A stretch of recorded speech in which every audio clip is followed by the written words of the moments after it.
Hola a todos, nuevamente está su amigo Eric del canal Erecer.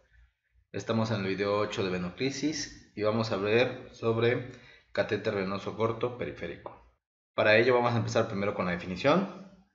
Definimos que es un catéter, es un tubo que se utiliza para tener acceso al sistema vascular. Un catéter venoso, tubo delgado y flexible que se introduce en una vena. Catéter venoso corto, tubo delgado y flexible que se introduce en una vena y que mide menos de 7.5 centímetros de longitud. Y hacemos referencia a corto porque ya sabemos que existen largos y de mediana longitud. Y por último encontramos que un catéter venoso corto periférico, que es el tema de hoy, es un tubo delgado y flexible que se introduce por punción en una vena periférica y que mide menos de 7.5 centímetros de longitud. Eso es un catéter venoso corto periférico.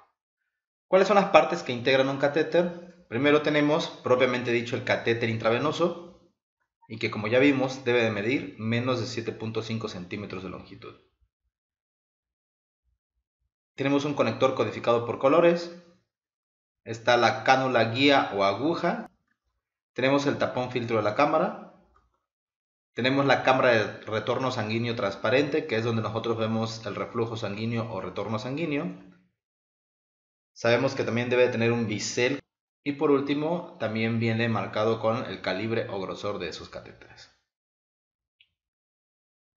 En la etiqueta de los catéteres vamos a encontrar nosotros una etiqueta como la que vemos aquí, donde nos especifica algunas medidas. Vamos a conocer cuáles son esas medidas. Estas medidas, el 20G y 1.1, hace referencia a la circunferencia o grosor del catéter, denominado calibre.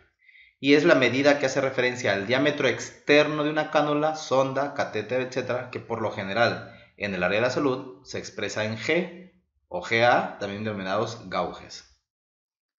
En este caso es un calibre de 20G de grosor 20 y que mide en milímetros 1.1. Así también tenemos el 1.16 pulgadas o 30 milímetros que hace referencia a la longitud del catéter, no de la aguja, del catéter. Es la distancia desde el conector hasta la punta del catéter. Ahora, como vemos en el ejemplo, 20G tiene una longitud de 1.16 o 30 milímetros. Por último, también nos menciona el flujo, como es este de 20G o de calibre 20, nos dice que es de 60 mililitros por minuto y el flujo son los mililitros por minuto máximo tolerado por el catéter. ¿Cuáles son las características que debe tener los catéteres? La principal es que debe de ser radiopaco, es decir, que se pueda ver a través de las placas de rayos X, debe de ser biocompatible, es decir, que provoque las menos reacciones en el organismo, debe estar codificado por colores para una mejor identificación, debe de tener paredes delgadas, ya que esto disminuye el riesgo de alteraciones o de contacto con la pared íntima de las venas, y debe tener una punta afilada también para que sea menos traumático. ¿Qué es lo que no debe de producir un catéter? No debe ser trombogénico, no debe de ser hemolítico, debe tener un índice bajo de flebitis y un índice bajo de infiltraciones. Si cumplimos con estas características va a ser un catéter perfecto o idóneo. Por último tenemos una tabla donde nos especifica primero cuál es el calibre del catéter. Yo sé que hay muchos más calibres, pero los más usados son estos, que es el 14, el 16, el 18, el 20, el 22, el 24, que también están codificados por colores, como ya les había mencionado. El 14 es de color naranja, el 16 es gris, el 18 es verde, el 20 es rosa, el 22 es azul oscuro, el 24 amarillo. Esto puede variar de un país a otro, pero por lo general este es el código de colores que se utiliza de forma homogénea.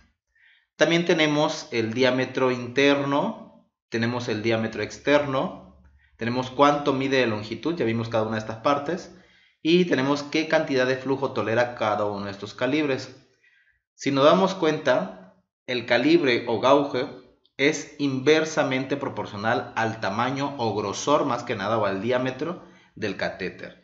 Como vemos, a menor número de gauge, es decir, 14, su diámetro va a ser mayor, es 12.1. A mayor número de gauge o calibre 24, su diámetro va a ser menor, vemos que es 0.77.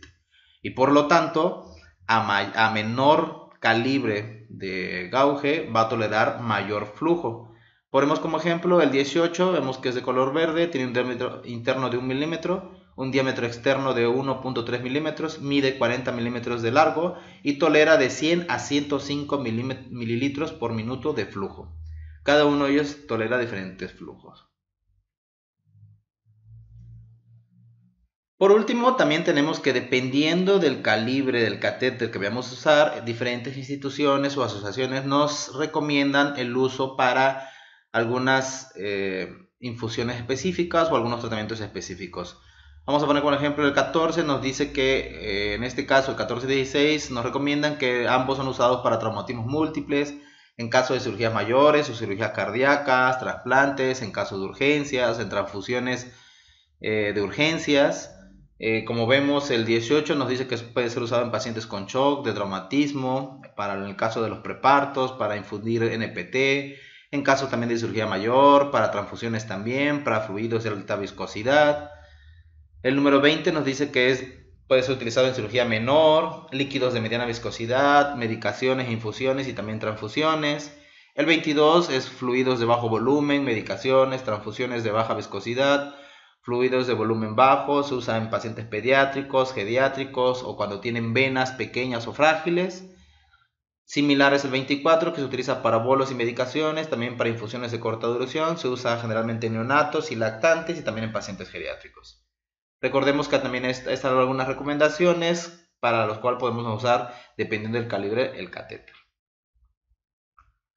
Por otra parte, ¿cuáles son los aspectos que también nosotros debemos de considerar al momento de elegir un catéter? Primero tenemos que tomar en cuenta para qué fue indicado o el propósito de uso de ese catéter, ya sea que sea para infundir líquidos intravenosos, paquetes globulares, líquidos, medicamentos o NPT, dependiendo de qué es lo que vayamos nosotros a hacer, va a ser el tipo de catéter que nosotros vayamos a usar. Recordemos que la NPT no puede ser transfundida en venas periféricas, ya que es de alta osmolaridad, ¿no? El tiempo estimado que durará el tratamiento, debemos de ver si ese tratamiento va a durar más de 7 días, menos de 7 días o menos de 24 horas. Recordemos que los catéteres venosos cortoperiféricos, la recomendación es que sean usados cuando se requieren usar tratamientos que requieren menos de 7 días. Por otra parte, también nos dice que debemos de verificar cuál es la tonicidad de las soluciones o sustancias que vamos a infundir. Por lo general, en los catéteres venosos cortoperiféricos, nosotros debemos usar para soluciones isotónicas, ya que no podemos infundir soluciones hipertónicas, ya que causaríamos daño a las venas que nosotros estamos utilizando. Por otra parte, también nos dice que debemos de considerar la edad del paciente, la calidad y calibre de los vasos venosos, ya que pues también de ello depende cuál es el tipo de catéter o el calibre del catéter que nosotros podamos usar. Bueno, pues esto ha sido todo por el video número 8 en relación al catéter venoso corto periférico. Espero que haya sido de su ayuda. No olvides darle like y compartir este video.